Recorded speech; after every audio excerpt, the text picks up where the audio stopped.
Jangan lupa subscribe, like, komen, dan share YouTube TVRI Bengkulu.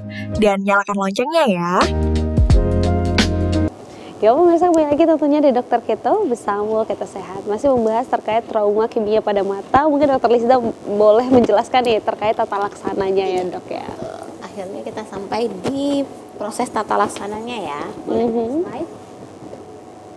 Nah, jadi kita harus tahu dulu sebenarnya apa sih tujuan kita, kenapa harus dilakukan tata laksana. Ya pasti tadi ya, karena kan mata akan mempengaruhi kualitas hidup seseorang. Ya, jadi ya harus kita usahakan yang terbaik gitu ya. Yang pertama adalah memperbaiki visus atau penglihatan ya. Yang kedua, mencegah perluasan infeksi. Jadi jangan sampai awalnya cuma trauma kimia lalu ditambah dengan infeksi sekunder ya, karena kurangnya penata laksanaan yang tepat. Kemudian mempertahankan arsitektur mata. Jadi ya bisa dibilang ya, mata itu salah satu unsur yang membuat keindahan gitu ya di wajah kita gitu ya. Kemudian mencegah sequel jangka panjang, artinya mencegah adanya komplikasi-komplikasi yang mungkin menimbulkan, yang ujung-ujungnya akan menyebabkan penurunan kualitas hidup. Boleh next? Nah, ini adalah pertolongan pertama ya. Jadi ini boleh masyarakat yang menonton, boleh di screenshot gitu ya, untuk boleh disimpan. Siapa tahu terjadi. Memang kasus trauma kimia pada mata itu tidak selalu terjadi ya Afifah, karena ini kan kasusnya kegawat daruratan. Tetapi ada sekali-sekali waktu itu terjadi gitu ya, khususnya pada para pekerja misalnya. Dia yang bekerja di industri, yang memang bekerja di contohnya industri pembuatan kayak peralatan bahan-bahan pencuci, pembersih rumah tangga, itu kan punya resiko ya. Bekerja di pabrik-pabrik seperti itu gitu ya. Atau di perbengkelan misalnya. Nah itu jadi sesekali waktu ini biasanya justru pasiennya datang akibat kecelakaan kerja justru biasanya Afifah ya, kedatangan pasien-pasien dengan trauma kimia.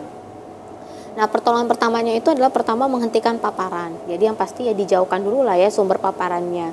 Jangan sampai nanti lalai pada waktu lagi mengirigasi atau menetralkan mata tadi, justru lupa menjauhkan bahan paparan, malah ke cipratan lagi gitu ya. Kadang-kala karena kita panik ya, jadi sebatas dipinggirkan aja tapi masih bisa terjangkau oleh tangan atau tersenggol oleh tangan. Jadi hati-hati. Lalu kemudian bilas dengan air mengalir. Nah sebenarnya air mengalir itu kenapa dibilang ini kan pertolongan pertama di rumah, dianalogikan. Dibandingkan antara air di bak dengan air yang mengalir keluar dari keran, itu masih lebih bagus yang dari keran. Walaupun memang masih beresiko adanya kontaminasi ya, karena kan sama-sama ya bersumbernya. Tapi kalau dia di dalam bak itu resiko bakterinya justru lebih banyak karena kan dia terbuka entah sudah berapa hari gitu ya. Makanya pilihannya daripada air di bak yang digayung, lebih bagus di air mengalir irigasinya. Jadi kalau ada wastafel misalnya, udah letakkan aja mata yang terkena itu di bawahnya, kemudian dibiarkan mengalir 15 sampai 30 menit karena kita mau menetralkan pH-nya gitu. Kemudian yang ketiga, ini yang paling sering maaf ya, mengucek. Jadi kadang-kala ada sensasi gatal yang muncul ya. Atau kalaupun nggak gatal, pedihnya itu membuat tangan kita gatal Afifah. Benar. Itu langsung apa sih biar nggak pedih ya gitu ya pasti ya, kita kan respon gitu tubuh kita. Nah itu sebenarnya nggak boleh. Kenapa? Karena justru dengan mengucek kita nggak tahu tekanan kita pada waktu mengucek akan menciderai atau tidak. Semakin membuat bahan iritan tadi makin meluas atau tidak gitu. Makanya tidak dianjurkan untuk mengucek. Tapi kadang-kala refleks ya. Benar sekali. Kemudian menghindari menggunakan salep atau tetes mata sembarangan. Nah ini kadang-kala pasien bukan menetralkan langsung di bawah air mengalir, tapi langsung membeli ke apotek. Jadi sebenarnya penggunaan salep dan juga obat tetes untuk mata itu tidak dianjurkan tanpa resep dokter. Ya. Dan nomor 5, langsung membawa ke fasilitas kesehatan. Karena trauma kimia ini merupakan kasus kegawat daruratan, maka tujuannya adalah instalasi gawat darurat. Benar. Jadi jangan ragu ya, nggak apa-apa langsung ke IGD. Nah dokter, mungkin jadi pertanyaan nih dari tadi dokter membahas adalah pH pada mata. Sebenarnya mata itu pH-nya berapa sih dokter? Ya pH-nya tentu ada di pH normal tadi. Jadi tidak asam, tidak basa juga. Jadi ada di range yang normal tadi. Jadi ketika dia terpapar oleh pH yang basa, makanya bisa menciderai. Yang asam juga seperti itu. Baik. Oke, boleh next. Ini tata laksana emergensinya. Jadi ketika lagi gawat-gawatnya, ya pertama itu melakukan irigasi. ya 15 sampai 30 menit ya pemirsa waktunya yang dibutuhkan. Jadi biasanya sih kita ambil di tengah kurang lebih 20 menit ya kita irigasi sebanyak-banyaknya biasanya. Kemudian double eversi kelopak mata. Jadi maksudnya tuh kayak kelopak matanya dikebalikin gitu loh. Ya, itu kalau dia ada material yang kita curigai nempel atau mau kita irigasikan juga sampai ke sekitarnya juga bisa. Atau debridement. Debridement ini biasanya tindakannya dokter spesialis mata. Itu kayak membuang jaringan-jaringan yang sudah mati akibat dari paparan bahan kimia tadi. Kalau tata laksana pengobatannya itu ada berupa steroid, biasanya bisa dia dalam bentuk obat tetes ya, atau tergantung kondisi. Kalau sudah ada infeksi sekunder yang meluas atau kecurigaan infeksinya sistemik, biasanya diberikan juga antibiotik sistemik ya, di luar dari antibiotik yang tetes. Itu udah pokoknya kalau yang medikamentosa itu adalah tergantung resep dokter. Boleh kita lihat apakah sudah bisa ada slide-nya. Oh, komplikasi ya terakhir.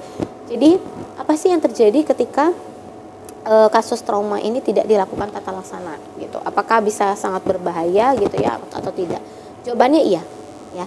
Jadi bisa menyebabkan ini misalnya ada perlengketan antara konjungtiva palpebra dengan kornea gitu ya. Kalau makanya dia tadi kalau susah dibuka, kita harus mengusahakan gimana pasien tuh rasa nyerinya itu berkurang. Makanya kita berikan tadi kayak pantokain ya, semacam anti nyeri yang tetes. Kemudian kita netralkan pH-nya. Kita menghindari ini tadi. Lalu kalau dibiarkan terus bisa menyebabkan mata kering. Bisa menyebabkan korneanya keruh tadi, jadinya warnanya tuh bukan hitam lagi bola matanya. Benar-benar kayak tadi ya, berubah warna gitu. Kemudian bengkak, bisa menyebabkan peningkatan TIO yang bisa menyebabkan glaukoma sekunder, bisa menyebabkan katarak traumatik namanya. Jadi kataraknya bukan karena proses penuaan, tapi disebabkan karena trauma dari bahan kimianya, gitu ya. Atau gangguan pada bola mata seperti bola matanya mengecil, bahkan sampai dengan kebutaan sebenarnya. Jadi endingnya yang paling parah, ya udah, jadi nggak bisa melihat, gitu. Bisa kita selamatkan lagi bola matanya. Gitu. Mungkin itu sih. Dokter, mungkin boleh kembali nih, mungkin kita boleh bertanya dulu nih kepada dokter Elsa nih dokter, kalau tadi itu kan adalah tata laksana mungkin banyaknya masyarakat yang mungkin bekerja di pabrik dan sebagainya.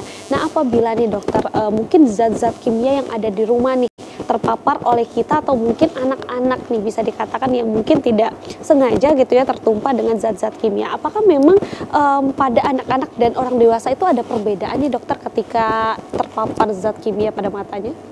Kalau dari segi gejala sama tata laksananya sama, ya. Sama, hanya saja mungkin lebih berbahaya dengan anak kecil ya. Anak kecil kan mungkin mukosanya belum yang keras atau mukosanya memang sensitif atau bagian matanya masih lebih sensitif. Jadi memang harus hati-hati.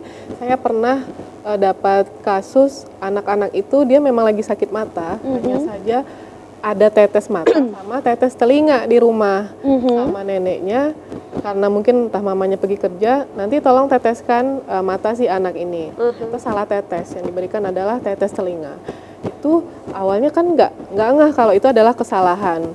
Taunya salah kenapa? Karena udah matanya udah merah, udah bengkak, anaknya udah menangis hebat, karena nyerinya hebat, barulah dibawa ternyata salah tetes. Itu hati-hati. Kalau kami sih anak-anak selain yang tata laksana pertama, kami biasanya langsung rujuk.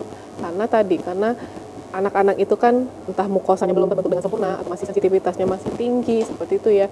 Jadi kami untuk mengurangi hal-hal atau mencegah hal-hal yang tidak baik untuk kedepannya, kami langsung rujuk biasanya. Dan tentunya juga untuk tetes mata itu ada jangka waktunya ya dok ya, dan tidak bisa dipakai dalam jangka waktu yang lama. Ya, itu udah terbuka ya, udah terbuka. Jadi hati-hati. Apalagi kalau memang cairannya udah berubah warna, sebaiknya tidak dipakai lagi. Benar sekali. Jadi jangan sampai salah langkah ya dok ya. Mungkin niatnya untuk mempermudah gitu ya, tapi malah jadi memperkeruh keadaan tentunya. Oke, terakhir nih dari dokter Lisda, mungkin himbauan kepada masyarakat ketika terkena zat kimia, mau dari pabrik gitu ya, atau mungkin dari zat-zat yang sangat berbahaya hingga mungkin zat-zat yang biasa kita dapatkan di rumah. Kira-kira apa sih yang harus langsung dilakukan gitu? Jadi pesannya untuk masyarakat yang menonton acara kita hari ini, trauma kimia pada mata memang bukan kasus yang selalu atau sering terjadi, tapi bisa terjadi kapan saja, dan terutama bagi para pekerja hati-hati punya resiko kontak atau sehari-harinya itu berkaitan dengan bahan-bahan kimia baik yang bersifat asam seperti dijelaskan tadi ataupun bersifat basa, itu punya peluang atau resiko untuk terpapar.